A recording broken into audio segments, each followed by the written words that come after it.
웨스트투자증권 글로벌 석영업팀 이혜민입니다. 오늘 강승희의 이유 있는 뇌피셜 어떤 내용 준비해 오셨을지 대표님 모시고 이야기 들어보도록 하겠습니다. 안녕하세요. 안녕하세요. 네.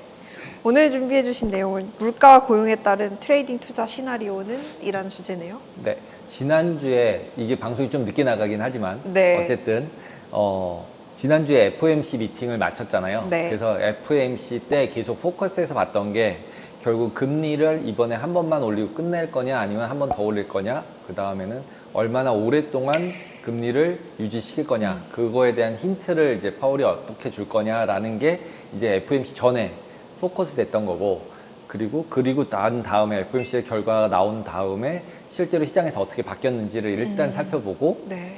그게 이제 패드와치라고 있잖아요. CME 그 사이트에 들어가면 그거 되게 퍼센티지로 나와서 되게 유행이잖아요. 네. 그래서 이제 그걸 보면서 조금 설명을 드리고요.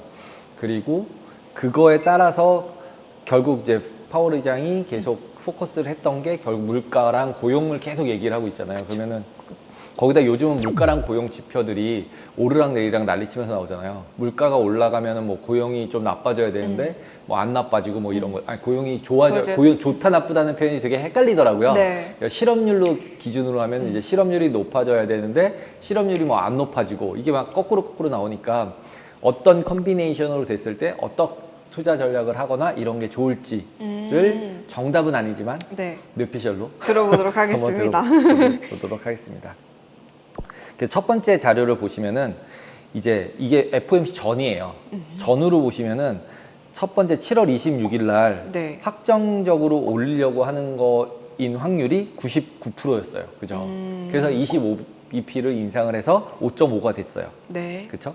그리고 그 다음 거서부터가 문제였던 거잖아요. 그래서 네. 빨간색으로 동그라미 쳐놓은 부분. 네. 그래서 보시면은 한번 올린다는 거는 확정적으로 계속 해놓고 스테이 롱거로 언제까지였냐면 3월 달까지 계속 5.5로 쭉 유지가 돼요. 그죠? 확률이 내년 제일 3월 달까지. 내년 3월 달까지. 네. 그게 이제 파란색으로 쭉 쳐져 있잖아요. 그죠? 그 다음에 보시면 한 번 더 올리는 게 지금 고민이잖아요. 네. 그래서 뒤쪽을 보시면 이제 9월 달에 20%, 11월 달에 34, 12월 달에 31%, 내년 1월에 23%. 네. 그러니까 결국은 지금 현재로 봐서는 11월 달쯤 한번 올릴지도 모르겠다. 안 올릴 가능성이 높지만 올린다면 11월이지 않을까? 뭐 이렇게 생각하고 있는 그림이죠. 확률상으로 보면. 이게 언제라고 말씀을 드리냐면 FOMC 전날이라고 말씀드렸잖아요. 네. 그러면은 FOMC가 끝나고 난 다음에 그 뒷장은 이제 FOMC 끝나고 난 다음이에요. 보시면 이제 7월 달 건 없었고 9월, 11월, 12월, 1월, 3월 쭉 네. 있는데 보시면 3월까지는 똑같은데 오히려 5.75의 확률 부분들은 크지는 않지만 더 낮아졌어요. 오히려 금리 올린다 그러고 분명히 파월이 더 올릴 수도 있다라고 얘기를 했음에도 불구하고 시장에서는 아닌 것 같아. 그냥 이 정도면 된 것 같아 라고 생각을 하고 있는 거죠. 근데 제일 또 바뀐 게 뭐냐면 내년도 7월 달이에요. 네. 다시 앞장으로 가서 보시면 네. 7월 달에는 4.75였어요. 네. 31% 정도로 제일 높게. 네. 그랬는데 FOMC가 끝나고 났더니 5.0으로 바뀌었어요. 31%로. 네. 그 얘기는 뭐냐면 높아진 상태로 더 유지할 가능성이 높아진 거죠. 그래서 스테이 롱거라고 얘기하고 있는 부분에 대해서 시장도 어느 정도는 반영을 해주고 있다. 그러면 이번 다음번에는 여차직하면 이제 5월 달에 있는 부분이 지금 현재로서는 한 번 정도 인하가 내년 5월이라고 예상을 하고 있는 건데 시장은. 네. 근데 이것도 예전 같으면은 12월 달, 1월 달에 보통 30몇 프로로 제일 높았었어요. 네. 이게 파란색이 계속 아래로 칠해지면서 내려오고 있어요. 스테이 롱거로. 그러니까 이게 처음에는 이제 9월 달이었다가 12월 달로 내려왔다가 1월 달 됐다가 1월 달도 안 되고 3월 달이었다가 이제는 5월 달로 미뤄진 거거든요. 그러니까 이제 여기서 인플레이션 데이터들이 조금 더 높게 나오면 얘도 이제 파란색이 더 위로 올라 5월 달도 이제 색깔이 파란색으로 바뀔 것 같아요. 근데 그냥 지금 제가 생각했을 때는 지금 저의 예상은 이 정도 5월 달 정도에 인하하는 게 맞지 않을까? 라는 게 지금 저의 그냥 개인적인 의견입니다. 물론 뭐 뇌피셜에 특별한 이유는 없는데 네. 3월 달이라고 하고 4월 달이 비잖아요. 네. 그러니까 이제 4월 달, 5월 달을 보고 나서 5월 달에 이제 초니까 5월 초니까 그 정도쯤에 어느 정도 한 번 정도 내려주지 않을까? 인플레이션만 잡히면. 그러면서 결국 포커스한 게 인플레이션 얘기를 하고 그 다음에는 고용을 계속 고용이 강하기 때문에 네. 골디락스다. 침체 아니다. 이렇게 계속 얘기를 하고 있는 거잖아요. 네. 그러면서도 기본적으로 고용이 조금은 완화되는 것들을 좀 보고 싶다. 그러니까 실업률이 조금은 올라가기를 원하는 거죠. 근본적으로는. 왜냐하면 실업률이 조금 올라가야 소비도 좀 주춤하고 물가도 덜 오를 테니까. 그리고 이제 그래서 이제 코어 인플레이션을 계속 얘기를 했잖아요. 네. 그게 결국은 이제 그 에너지 값이랑 식량이랑 이 두 개를 뺀 거니까 결국은 인건비가 제일 문제니까 스티키하고 안 움직이니까 올라간 다음에 안 내려오니까요. 인건비는 한번 올라가면 안 내려오잖아요. 잘려야 내려오잖아요. 그러니까 이제 그러니까 자꾸 이제 실업률을 보려고 그러는데 실업률은 거의 완전 고용에 가까운 최저 상태로 유지가 계속 되고 있고 금리를 올려도 이러니까 이제 골디락스라고 그러면서 주가도 오르고 다 이제 오르는 상태가 됐던 거죠. 그래서 이제 파월이 포커스 했던 인플레이션, 네. 그 다음에 고용 이 두 가지 시나리오만 팩터라고 생각을 하고 그 다음에 시나리오를 한번 만들어 봤어요.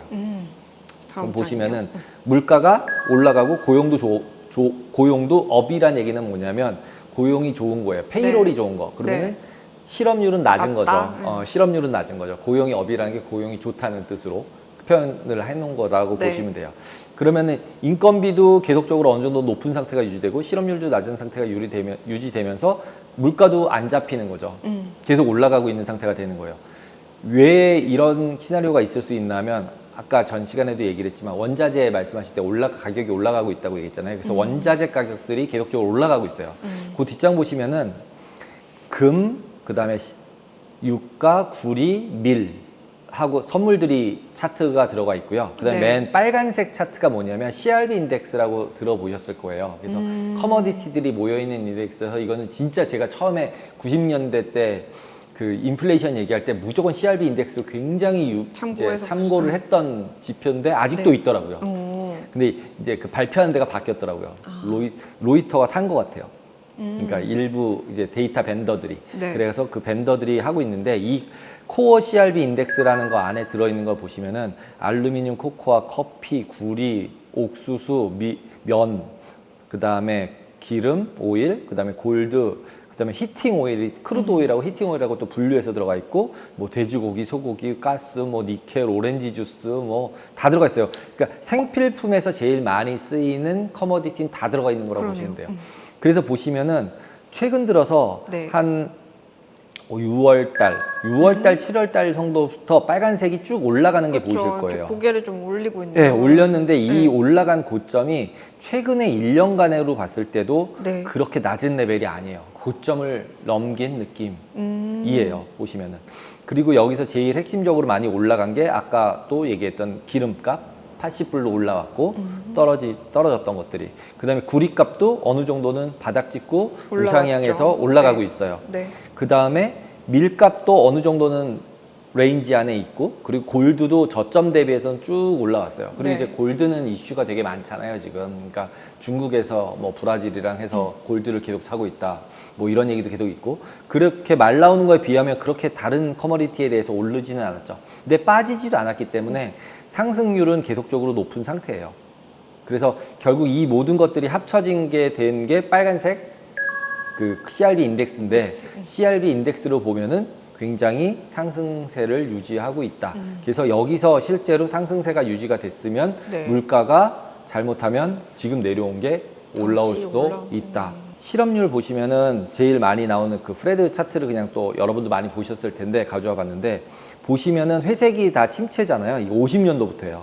근데 확실하게 침체가 일어나려면 보시면은 실업률이 쭉쭉쭉 다 올라갔죠. 네. 안 올라간 적이 없어요. 그러네요. 그러니까 지금도 침체가 아니라고 우기는 이유는 실업률이 안 올라가서 침체 아니다 네. 라고 얘기하고 있는 거죠. 그래서 아 그렇네 맞네 침체랑 과거랑은 좀 다르네 라고 보실 수 있죠. 그죠? 눈으로 확인할 수 있고 그 다음에 고용 난판 페이롤 같은 경우는 이제 고용 지수인데 고용 같은 경우도 보시면은 색깔이 칠해진 지역에서 약간 조정을 거치잖아요. 이렇게 네. 조금씩 다 꺾여 있죠. 네. 근데 지금 안 꺾이죠. 그러네요. 그러니까 지금도 여기서 꺾이고 실업률이 올라가면 침체라고 얘기하겠죠. 네. 그래서 언젠간 온다고 우기고 있죠, 지금 계속. 그래서 뭐 어. 그러면서 장단기 금리차 계속 역전인 걸 가지고 얘기를 하고 있는데 이번은 다르다 뭐 이렇게 얘기를 하고 있고 왜 다르냐라고 얘기했을 때 결국 정부 지출이 많아서 그렇다. 코로나 때문에 돈 푼 게 많아서 그렇다. 그러면서 이제 틀린 거를 계속 이제 변명을 만들어내고 이제 이유를 만들어서 붙이고 있는 상황이다. 이렇게 보시면 될 것 같아요. 그래서 최근에 나온 지수로 보면 고용 지표 같은 경우가 조금은 낮아지긴 했어요. 네. 그러니까 20만 9천 정도로 낮아졌고 실업률도 3.6으로 조금 더 낮아졌죠. 실업률은 오히려. 네. 그러면 이거 두 개도 좀 헷갈리잖아요. 그죠? 그렇죠. 실업률이 더 떨어지는데 금리는 올라가고 있는데 실업률이 더 떨어져서 고용이 더 좋아요. 좋아지고. 그러니까 이게 좀 이제 앞뒤가 안 맞잖아요.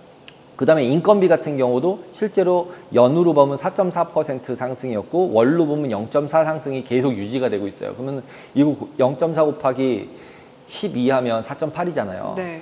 적은 건 아니죠. 4.8%가 계속 오르는 건. 그러면은 기본적으로 앞쪽에서 보여드렸던 표로 다시 돌아가서 보시면 네. 고용업 부분이 지금 계속 유지가 되고 있는 거죠. 그렇죠? 실업률은 낮고 고용은 계속 좋고. 그러면 이제 여기 시나리오에서 딱 보면 1번과 3번의 고용이 업 두 종류가 있는 거잖아요. 네. 그러면 이제 페드가 원하는 건 고용이 조금 그래도 쿨다운 되기를 원한다라고 얘기를 하고 있는 거니까 그러면은 페드가 원하는 건 고용이 업에서 다운 쪽으로 조금은 기울어지기를 원한다. 그래야 일단 물가가 좀 잡힐 것 같으니까. 그래서 계속 물가가 더 포커스가 되고 있는 거고. 그러면 그런 상황을 염두에 두시고 CPI 쪽으로 넘어가서 보시면 그 뒤는 이제 CPI예요. 네. 근데 보시면 스티키라는 단어가 붙어 있는 거는 네. 푸드랑 에너지가 빠진 거. 그럼 보시면 별로 안 내려왔죠. 네. 내려온 게. 네. 그 뒷장 거는 그냥 CPI예요. 다 포함된 거. 그런데 내려온 걸로 보면은 거의 과거 레벨 많이. 평균치 정도 수준까지 비슷하게는 내려왔잖아요.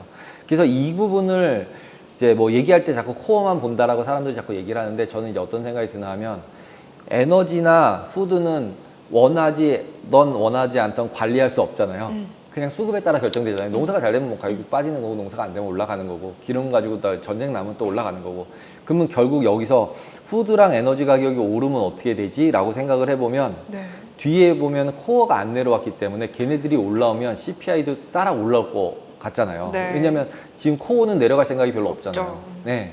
그러면 결국 이거 내려가서 지금은 안정적으로 보이지만 만약에 에너지랑 밀값이랑이 올라가면 기름값, 밀값 올라가면 결국은 CPI가 올라가고 그러면 실제로 우리가 살 때는 비싼 돈 내는 거잖아요. 연료비 내는 거고 자동차 타는 거고 아니라고 코어는 뭐 자꾸 이제 거기 포커스를 한다고 하지만 그러니까 결국은 제일 좋은 방법은 코어가 좀 내려오면서 얘네들이 올라가서 전체는 또 안 올라가 줘야 이게 이제 파월이 원하는 그런 시나리오가 될 거라고 생각이 들어요. 그러면서 이제 PC를 더 포커스해서 본다. 네. 이제 그 소비 지출 관련돼 있는 비용 지수로 봤을 때 그것도 앞에서 봤던 CPI랑 별 차이가 없어요. 그 뒷장에 있는 게 이제 PC인데 네. PC도 엄청 떨어진 것처럼 보이는데 네. 코어 PC로 가면 얼마 안 떨어졌어요. 그 다음 장으로 가시면. 네. 그러면 결과론적으로 보면은 결국은 지금 파월이 물가를 계속 물가 하는 거가 불안하다는 게 이유가 있네요. 네, 이유가 있는 네. 그림이죠. 그리고 실제로 색깔 칠해진 이 음영을 보시면은 오히려 CPC 같은 경우는 올라간 적 내려간 적이 다 있어요. 침체가 된 색깔이어도 아까 실업률은 확실하게 다 일관적이었잖아요. 네. 근데 PC는 일관적이지가 않아요. 그렇네요. 예, 색깔 칠한 것마다 올라간 때도 있고 내려간 때도 있어서 이게 뭐 규칙적으로 어떻게 될 것 같아. 네. 이렇게 얘기하기가 그렇게 쉽진 않다라는 부분을 알 수 있어요. 그리고 이제 월로 보면은 이제 0.2 정도로 이번에 좋게 나오면서 이제 인플레이션 낮아져서 금리 괜찮을 것 같아 그러면서 금요일에 확 올렸죠. 네. 그래서 그 전날에 YCC 일본에서 발표되면서 일본도 긴축하는 거 아니야 이러면서 전 세계 금리 쫙 올렸던 건데 네. 이제 저 인플레이션 데이터 한번 PC 나오면서 확 내리면서 주식은 다시 다 올려놓은 상태로 마감이 됐어요. 그래서 지금 실제로 전체 그림에서 보면은 아까 맨 앞에 있는 시나리오별로 가서 보면은 결국 물가업, 고용업인 상태가 유지가 되고 있는 1번 상태인 거잖아요. 현재 상태가. 현재 상태가. 근데 그럴 경우에는 인건비 계속 좋고 고용 좋고 GDP도 2.4로 성장으로 발표가 됐어요. 네. FOMC 끝나고 나서. 그 다음에 코어 PC도 0.2로 예상과 똑같이 발표되고 그러면서 그 비용 지수 같은 게 좀 내려갔잖아요. 그래서 결국은 골디락스인 상태가 되고 있는 거죠. 물가가 어느 정도 다운이 되는 느낌. 그래서 1번에 있는 게 약간 3번 쪽으로 넘어오면서 골디락스 주가 상승되면서 러셀까지 확장되면서 장이 오른 상태가 된 거죠. 이번 달에는. 근데 근본적으로 보면 1번이라고 유지되면서 빅테크 쪽이 계속 안전자산이라는 포커스가 되면서 왜냐하면 금리가 높은 상태가 유지가 되면 아까 제일 첫 번째 정부가 돈을 많이 썼기 때문에 여기서 실제로 회사들이 망하기 시작을 하면 대안이 없다. 돈을 덮을 상황도 아니고 이런 네. 얘기를 했었잖아요. 그것처럼 여기서 계속 금리가 높으면은 중소형주들은 힘들 수 있는 거잖아요. 부채가 많은 데들은. 그에 반해서 대형 이제 핀테크들은 돈이 많잖아요. 그리고 애플이나 이런 데는 예전에 1%대 채권도 어마무시하게 발행을 했었어요, 이미. 그러니까 그런 것도 평가를 안 해서 그렇지 1%대 발행한 채권은 채권 쇼친 거잖아요. 근데 지금 5% 됐으니까 돈을 많이 벌었겠죠. 그래서 되게 돈이 많다, 현금이. 그러니까 당연히 빅테크를 이제 안전자산인 형태로 생각을 시장에 하고 있었고, 걔네들이 굉장히 아웃퍼폼 하니까 나스닥이 아웃퍼폼을 했다. 현재 상태는. 이런 상태고, 그리고 장단기 금리도 그러다 보니까 금리 시장에서 상승을 했죠. 그죠? 근데 단기는 많이 상승을 했는데 장기는 많이 상승을 안 했잖아요. 그게 이제 기본적으로는 장기채에 대한 수요는 어느 정도는 있다라는 차원도 있고, 그 다음에 침체가 올 거라고 생각하니까 계속 버텼던 거거든요. 네. 근데 지금은 침체 아니라고 또 이제 분위기 바뀌었죠. 한 2주 동안에. 네, 네. 분위기가 싹 바뀌고 주식이 뭐 되게 좋은 걸로 네. 이렇게 바뀌니까. 그래서 이런 1번 분위기가 지금 현재까지의 분위기였다. 지나와서 보니까. 침체라고 얘기하는 것 때문에 장단기 금리가 벌어지고 단기는 높아지면서 슬슬 올라왔지만 이런 분위기였는데, 그러면 이제 FOMC가 끝난 지금의 현재 시점에서 봤을 때는 그러면 이제 향후에는 어떻게 될까? 네. 항상 주식이나 선물이나 어쨌든 전체 트렌드는 따라가야 되잖아요. 그래야지 돈 벌 기회가 더 많잖아요. 그래서 그런 쪽으로 이제 포커스해서 보면은 어느 쪽일까? 1번이 계속 유지가 될까? 물가도 계속 오르고 고용도 계속 좋을까? 근데 왠지 1번은 아닐 것 같은 생각이 드는 거죠. 그러니까 그렇죠. 이건 너무 사실 말이 안 될 만한 말이 안 되는데 지금까지 지나왔잖아요. 있으니까. 네, 되고 네. 있으니까. 그리고 빅테크도 진짜로 이제 비싸졌고. 그렇죠. 그리고 진짜로 이제 뭐 물론 뭐 비즈니스가 좋긴 좋잖아요, 솔직히. 네. 이렇게 푼돈 받아서 모아서 부자 돼 있는 느낌이잖아요. 그러니까 이게 되게 리테일 비즈니스기도 하면서 조금 까리까리한 헷갈리는 네. 그런 이제 상황이어서 이게 어느 정도까지 유지될지 모르겠지만 1번 부분이 현재라고 생각하면 2, 3, 4로 가야 되는데 네. 2, 3, 4 중에 어디로 갈까에 대한 생각을 해보자는 거죠. 1989년, 90년도 때 있었던 장단기 금리가 역전됐다가 올라가고 역전됐다 올라가고 했던 부분에서 눈에 보이지도 않게 완전히 내려가 있어요. 지금 104예요. 그러니까 마이너스 104니까 네. 1% 이상이 2년짜리가 더 낮은 거잖아요. 네. 더 높은 거잖아요. 네. 그러면 은행들은 생각보다는 되게 비즈니스 하기가 어렵겠죠. 원래 단기에 빌려서 장기로 대출해줘야 되는데 역마진인 거잖아요. 그러니까 단기에다 계속 그냥 해놓고 대출 안 해주고 있겠죠. 그러니까 어떻게 생각하면 예전에 대출해놓은 걸 유지하고 있고 단기에 돈 푼 거가 은행으로 들어왔으면 이제 그냥 금융기관 안에 모여있는 느낌? 대출이 막 일어나는 상황이 좀 덜했던 게 아닌가. 그러다 보니까 막 아직까지는 부도나는 게 없지 않나? 이런 생각이 드는데, 보통은 대출들이 상업용 부동산 얘기할 때도 이제 나오는 게 대출이 3년, 5년 고정금리로 돼 있으니까 3년째 다시 빌릴 때가 금리가 다시 세팅이 되니까 그게 이제 내년이나 후년쯤이래요. 네. 그러니까 다들 얘기가 내년이나 후년까지만 내리면 된다는 거예요. 네, 그때까지 높은 상태가 유지가 돼도 네. 망하진 않는다는 거죠. 그러니까 뭐 2%대 1%, 2%, 3%대 빌려놨던 것들이 해서 가상금리 붙어서 한 5쯤 다 있는데 다음번에 빌릴 때 이제 10에 빌려야 되는 상황인 거죠. 근데 5하고 10하고는 좀 또 크죠. 완전히 크죠. 네. 그러면 이제 아까 1번에서 뉴스에서 얘기했듯이 결국은 그런 상황이 발생을 하면 굉장히 위험할 수 있는 중소형 이제 회사들이 대출이 많은 그런 회사들이 위험해지면 결국 경기는 더 나빠지겠죠. 그런 상황들이 발생할 거를 예상을 했는데 그게 지금 안 되고 계속되고 있고, 단기 금리가 물가가 잡히지 않으니까 페드는 계속 올려놓은 상태가 되니까 지금처럼 이런 104bp 정도로 벌어져 있고, SBB 사태 전에 104까지 벌어졌었어요. 네. 그때 SBB가 터지면서 뜨거, 그리고 이게 마이너스 44까지 줄어들었었어요. 지금 여기선 차트가 막 좁아 있어서 그런데 네. 갔다가 다시 줄줄줄줄줄 내려봐서 다시 104가 돼 있는 거예요. 네. 그래서 지금 이 레벨에서 위로 다시 갈 것이냐, 장단기 금리 차가, 아니면 더 옆으로 갈 거냐, 아니면은 여기서 더 뭐 200 내려갈 거냐. 근데 딱 생각했을 때 더 내려가기에는 좀 부담스러운 네. 느낌인 것 같아서 이 레벨 정도에서 예를 들어서 횡보하거나 아니면 올라갈 가능성이 더 높아 보이지 않나, 장단기 금리 차는. 그래서 제가 지난번에 저희가 이제 설명드렸던 뭐 10년짜리 국채랑 그다음에 2년짜리 국채를 가지고 롱숏 타는 걸로 네. 비율 맞춰가지고, 그러니까 이자율 변동 비율 맞춰서 DBO1이라고 불리우는 그 개수랑 뭐 노션을 맞춰가지고 계산하면 2대1 정도 돼요. 네. 그래서 단기 2, 장기 1 정도에 맞춰가지고 매수 매도를 잘 섞어서 매매를 하시면은 뭐 트레이딩 기회도 조금 있을 수 있지 않을까. 좋은 레벨에 들어가면 이것도 뭐 100가 104, 105 갔다가 90 갔다가 100 갔다가 90 갔다가 왔다 갔다 하거든요. 네. 이러다가 이제 짧게 매매도 하다가 네. 예를 들면은 위로 확 올라갈 때는 확 먹으면 되잖아요. 근데 얘가 200 갈 것 같진 않으니까. 그건 좀 무리가 있어 네, 보이죠. 무리가 있어 네, 보이니까 그런 쪽으로 베팅을 하는 것도 그렇게 전략상으로는 나쁘지 않은 것 같아요. 그리고 이제 최근 들어서 이제 또 이제 이번 주 들으면서 아까 말씀드린 것 같은 그런 내용들. 그러니까 왜 이런 상황이 발생했어라고 했을 때 결국은 IRA 같은 걸로 해서 보조금을 주면서 정부 지출을 늘렸어. 우리가 이거 생각을 안 했던 것 같아. 이게 이렇게 클 거라고 생각은 안 했었는데 결국 정부 지출 부분을 보니까 과거 트렌드보다 가파르게 정부 지출을 계속했어.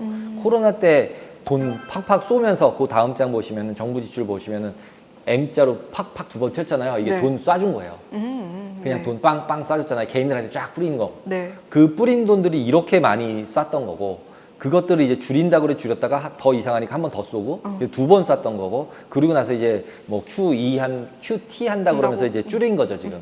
줄여서 내려와 이제 더 이상 돈을 안 주고 그러다 보니까 저렇게 돈을 썼으니까 부채 한도에 걸렸었던 거고 그래서 지지난달이죠. 그래서 네. 부채 한도 가지고 또 말 되게 많았잖아요. 네. 그래서 부채 한도를 연장을 해주면서 좀 올려준 거고 그런 와중에서 지금 이제 연장되고 난 다음에 다시 늘리고 있는 거죠. 네, 이걸로 딱 보면 지금 현재 상태로 보면 네. 그러면 정부 지출이 저렇게 많다는 얘기는 미국이라는 어떤 파이가 있을 때 그 안에 돈이 계속 들어가고는 있는 거잖아요. 그러니까 당연히 인플레가 쉽게 죽기는 어렵지 않나라는 생각이 개인적으로 듭니다. 그래서 그 다음 장은 1년 전 대비 증감으로 한번 체크를 해봤어요. 네. 왜냐하면 전년도 대비로 이번까지가 얼마만큼 더 많이 뿌렸느냐라는 거를 이제 체크해보고 싶어서 보니까 이제 그 프레드의 에디트에 가면은 연으로 YOY로 얼마만큼 변동분을 했는지 조절하는 게 있어요. 그러니까 똑같은 숫자예요. 앞에서 봤던 숫자랑 똑같은 건데 전년도랑 이번 거랑 뺀 것만 보는데 딱 보시면 어떠세요? 매년 증가했구나. 매년 돈을 더 풀었구나. 라는 걸 보실 수 있죠. 다 네. 10% 정도 선으로 이제 90년대 때는 돈을 더 풀었고 네. 그 다음에 90년대 들어서는 중간 선증금은 한 5% 정도씩으로 돈을 더 풀었고 그러다가 이제 서브프라임 맞고 나서는 그야말로 돈을 왕창 풀었잖아요. 풀었죠. 풀었기 때문에 익스펜디처는 오히려 안 증가한 거죠. 전년도 대비로는. 왜냐면 그때는 페드가 막 돈 막 뿌릴 때니까. 네. 정부 지출이 아니라. 그래서 페드가 뿌리는 동안은 얘는 좀 줄였구나. 이렇게 보셨다가 이제 코로나가 빵 터졌더니 난리가 났구나. YOY로 완전 막 50%를 뿌린 거예요. 네. 정부 지출이. 그러니까 돈을 완전히 쏴준 거죠. 그러니까 이 돈이 하늘로 날아간 게 아니잖아요. 거기다 이걸 가지고 소비를 한 것도 있지만 주식을 사거나 투자했던 것들이 있고 그러니까 저축이 어느 정도는 유지가 되고 있고 그러니까 지금도 돈 쓰는데 이제 개인들이 그렇게 부담스럽지 않은 상황이라고 유추할 수 있는 거죠. 그 다음에 이제 확 이제 QT 한다 그러면서 확 줄긴 줄었어요. 그죠? 밑으로 내려가서 마이너스가 됐다가 최근 들어서 다시 확 올라왔어요. 네. 그러니까 이 최근 들어서 올라온 요 부분들 때문에 지금 이제 저거 때문에 그래. 이러면서 얘기를 하고 있는데 과연 이거가 되게 막 그 롱텀리 가능한 일이냐라고 하면서 바이든을 이제 봐야 되나 막 이러고 나오거든요. 뉴스들에서는. 근데 그 바이든이 뭐라고 얘기하냐면 중국은 보조금 원래 더 많이 뿌렸고 한국도 많이 뿌렸어. 한국 2, 3등쯤 되더라고요. 보조금 뿌린 게. 우린 몰랐는데. 그러네요. 네, 그래서 몰랐는데 뭘 뿌렸지? 뭐 이런 느낌이 드는데 그래서 결국은 쟤네들은 또 뿌리고 있으니까 우리도 뿌리는 거야. 이렇게 얘기를 하더라고요. 그래서 그런 부분들을 고려를 해보면 결국은 그 미국의 정부 지출 부분을 계속적으로 증가시킬 수는 없을 거 아니에요. 왜냐하면 이제 GDP라는 게 존재하고 세수라는 게 존재하고 근데 재정 적자를 계속 늘릴 수는 없잖아요. 그렇죠. 그리고 지금 아직은 세수가 늘어나는 상황은 아니니까. 그리고 아까 앞에서 뉴스에서 얘기했던 미국이 세율을 높여서 세금을 더 거들진 않을 것 같다 뭐 이런 얘기를 했잖아요. 네. 부도도 안 나지만 뭐 그런 것들을 이제 유추해서 쭉 생각을 해보면 결국은 돈 푸는 행동도 어느 정도는 제한이 걸릴 것이다라고 생각이 드는 부분들도 있는 것 같아요. 그리고 그 뒷장 같은 경우는 이제 GDP 대비 이제 적자 흑자 규모거든요. 적자가 된 지가 이제 꽤 됐죠. 엄청 됐어요. 그러니까 80년대 이후로 항상 거의 적자였어요. 그러니까 정부의 그 GDP 대비 정부가 쓰는 돈 적자냐 흑자냐 재정 수지들이 흑자 적자를 했을 때 근데 2020년에 돈 왕창 풀 때는 거의 15%까지 적자였다가 GDP에 그랬다가 지금 쭉 올라오고는 있어요. 근데 이것도 곰곰이 생각해 보면 유로존에서 네. 유로존에 가입하려면 가이드라인이 GDP 대비 재정 적자가 3% 이내여야 돼요. 마이너스.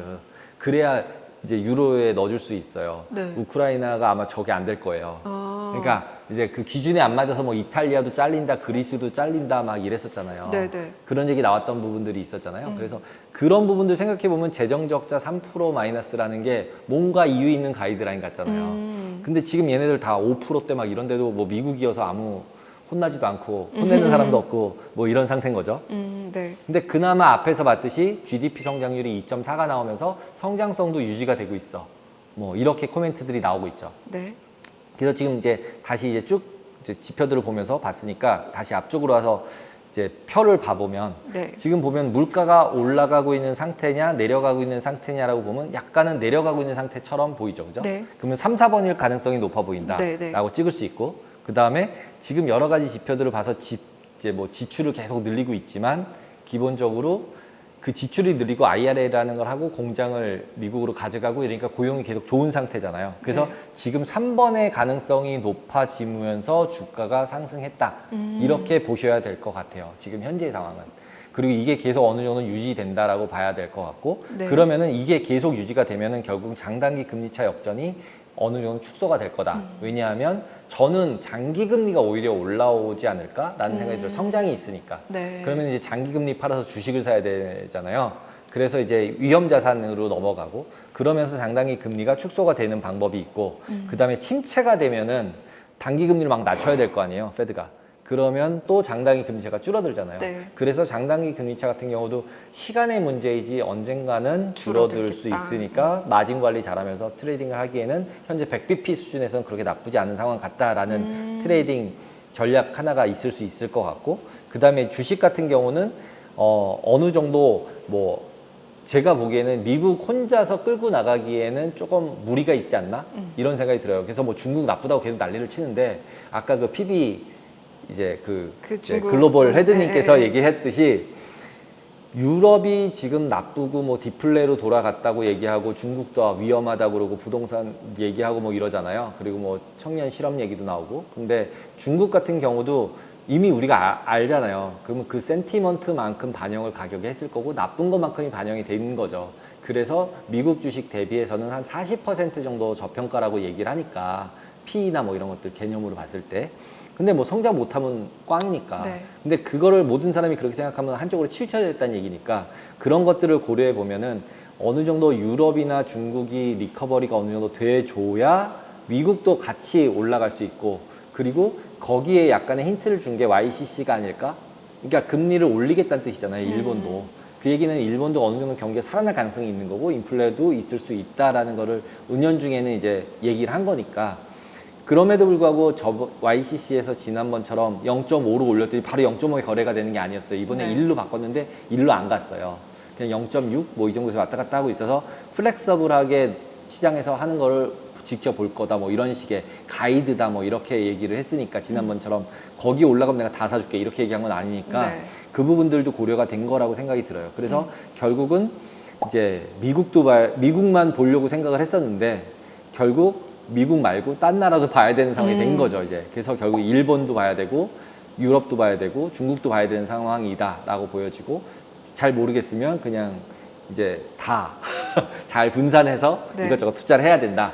이런 생각이 듭니다. 네, 어렵습니다. 예. 네. 그리고 이제 그 뒤에 이제 약간은 이제 그 다른 나라들, 유로존을 보기 위해서 독일을 한번 봐보면 독일하고 우리나라만 IMF에서 성장률을 마이너스로 돌렸어요. 이게 뭐냐면 이 두 개의 나라의 공통점은 제조업의 수출이에요. 그러니까 제조업과 수출이 잘 될 것 같지 않은 거죠. 네. 글로벌이 약간은 이제 각자 도생 가다 보면 좀 안 될 것 같은데 이런 느낌이 드니까 미국은 플러스 0.2 해줘가지고 2.4 돼버렸는데 지금 이제 독일이랑 한국은 별로였죠. 그래서 제조업이 나쁜가 봐. 이 와중에 금요일 날은 이제 BOJ에서 YCC 얘기를 하면서 더 늘려서 금리가 올라가는 쪽으로 했음에도 불구하고 예너가 강세가 되지는 못하고 있어요. 그래서 이거가 확실하게 그 방향으로 가는 쪽으로 모은 건 아니라 약간 플렉서빌리티를 준 거다라는 게 오히려 더 맞는 생각 같아요. 그리고 네. 이제 YCC 관련해서는 그 뒤에 거는 이제 그 블룸버그 뉴스에서 나왔던 그 옌캐리 트레이딩 뭐 어나인드 된다고 난리를 치니까 그러면은 과연 일본에서 어디다가 그 옌캐리 한 걸로 투자를 했을까 투자할까? 한 자료예요. 역시나. 예, 역시나 미국채를 네. 열심히 산 거죠. 네. 그리고 케이만 같은 경우는 대부분 저 페이퍼 컴퍼니 또는 펀드가 설정돼 있는 나라들이에요. 네. 그러니까 결국은 저것도 뭐 롱숏 에쿼티를 하던 픽스 인컴을 뭘 했던 그래서 주식형을 했던 주식형을 하더라도 아마도 이제 안전하게 하겠죠. 돈을 빌려서 투자할 때 막 주식에다 지르고 이러진 않을 거 아니에요. 그러니까 이제 그런 부분이라고 보시면은 결국은 첫 번째 거, 두 번째 거 제일 큰 부분이 이제 채권 쪽이거나 아니면 롱숏이거나 헤지펀드나 뭐 이런 데 들어가 있을 가능성이 제일 높다고 보이고 그러다 보니까 뭐 이제 YCC 하고 나면 미국 국채 사줄 사람이 없어서 미리 중국에 가서 얘기를 한다 뭐 이런 이제 시나리오들을 이제 뇌피셜을 막 쓰고 있죠. 네. 뉴스들도. 그래서 그런 부분들을 고려해 보면은 근데 저는 이제 YCC 이런 걸 할 때 미국 이 일본한테 그래 허락을 한다 이렇게 해주지 않고서 제가 저렇게 했을 것 같지가 않은 거죠. 예. 미국이랑의 관계는 얘가 돈을 풀어서 얘가 돈을 못 풀면 얘가 돈을 풀어서 글로벌 유동성을 계속 푸시해서 넣어주고 있으면서 이게 같이 뭔가를 하는 것 같거든요. 둘이 작전을. 네. 그러니까 분명히 허락을 받았을 거고. 예. 그러니까 나도 타이트닝해 너도 좀 해봐 뭐 이런 식으로 뭔가 이유가 있었기 때문에 그 얘네들이 막 어나닝 내면서 미국 금리가 올라가고 이런 거보다는 가능성으로만 생각하면 오히려 중국이 열받아서 미국 국채를 던지는 거 이게 더 위험하지. 일본과 미국이 뭔가 이제 뭐 이렇게 아구가 안 맞아서 틀어져서 금리가 막 미국채 던지고 이런 일은 안 할 것 같아요. 네. 그리고 이제 중국도 계속적으로 나쁘다고 얘기를 하고 있는데 결국 나쁘다는 거 중국도 알고 있잖아요. 그러니까 이제 계속 소비 진작을 시키겠다고 얘기를 하는데 계속 저금만 한대요. 저금만 한다. 네, 오히려 소비를 잘 안 하고. 그러니까 이제 이런 부분들은 이제 심리적인 문제잖아요. 그러니까 이제 시진핑 부분하고 시진핑이 독재를 하고 있는 부분, 과거 집단 지도 체제보다는 약간은 불안정해지는 느낌? 이 분명히 존재는 하는 것 같아요. 하지만 관리는 일단 하고 있으니까 진짜 폭동이 나거나 이러지만 않으면 네. 관리는 되고 있으니까 그 부분들은 계속 봐야겠지만 어느 정도는 이제 강제로라도 뭐 여행도 강제로 가라 그런다 그러더라고요 이번에. 그래서 그런 부분들을 고려를 해보면 글로벌리 봐서도 중국이나 유럽이나 YCC 쪽도 네. 그렇게 망가지는 상황까지 가지는 않지 않을까라는 생각이 들어요. 그래서 저는 그 첫 번째 그림 네. 보여드렸던 차트에서 보면은 한 3번, 4번 사이 정도? 그래서 3번, 4번 사이 정도. 그러니까 물가가 다운되는 거는 맞기는 맞는데 과격하게 확 내려가는 건 아니고 슬슬슬 내려오는. 왜냐면 아까 저희가 봤듯이 그 코어는 많이 안 내려왔잖아요. 네. 그리고 에너지 가격이랑 커머디티는 내려왔다가 지금 조금 올라왔는데 얘네들이 조금씩 내려와서 커머디티 한 서너 달 올라왔는데 CRB 올라왔는데도 CPI 안 올라왔잖아요. 네. 그러니까 이걸 딱 원하는 것 같아요. 그래서 얘네들이 떨어지면서 얘네들이 좀 올라와서 적정한 레벨을 맞춰주고 있으면 원래 원하는 2% 레벨은 조금 어렵겠지만 그래도 2.99 이러고서 2%라고 우길 것 같아요. 2.98 뭐 이러고서 우리가 얘기했던 2%대다 뭐 이렇게 얘기할 것 같은 그런 느낌?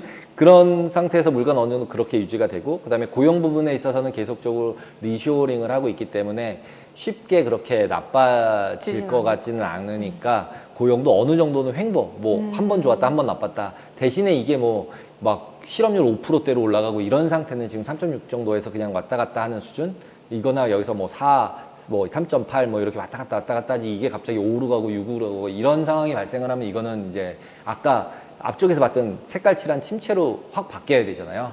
네. 근데 그런 상황은 아니라고 지금 다들 생각을 하고 있는 거고 그래서 그 지난 시간에 저희가 얘기했던 그 세 가지 월스트 시나리오들이 발생만 하지 않는다면 네. 그것들은 확률이 되게 낮은 블랙스완이잖아요. 네. 그래서 그런 것들이 발생하지 않는다는 가정하에서는 한 3, 4번 사이 정도쯤에서 어느 정도 박스권에서 유지가 되지 않을까? 그러면 이제 트레이딩 관점에서 보면은 너무 불리시하게 볼 필요나 너무 또 베어리시하게 볼 필요보다는 적당하게 이제 과매 수가 됐을 때는 매도하고 과매 도가 됐을 때는 매수하고 이렇게 중간쯤 있을 때는 리스크 관리하고 이런 정도의 시장으로 하반기를 맞이해야 되지 않을까라는 생각이 듭니다.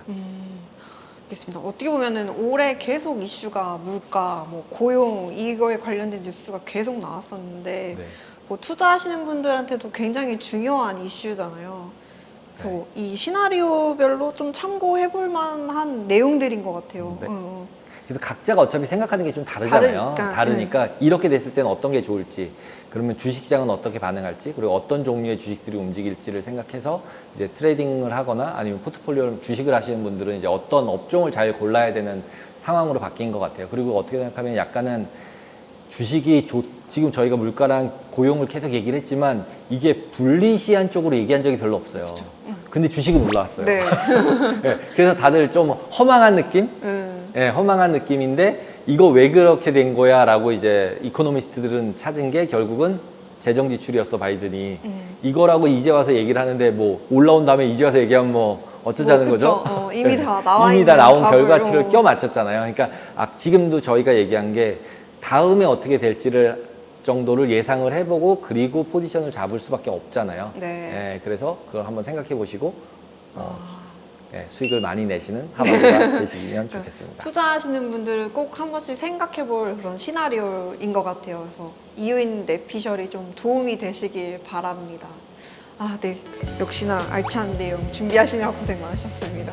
인사드리고 마무리할까요? 네. 네. 시청해주셔서 감사합니다. 감사합니다.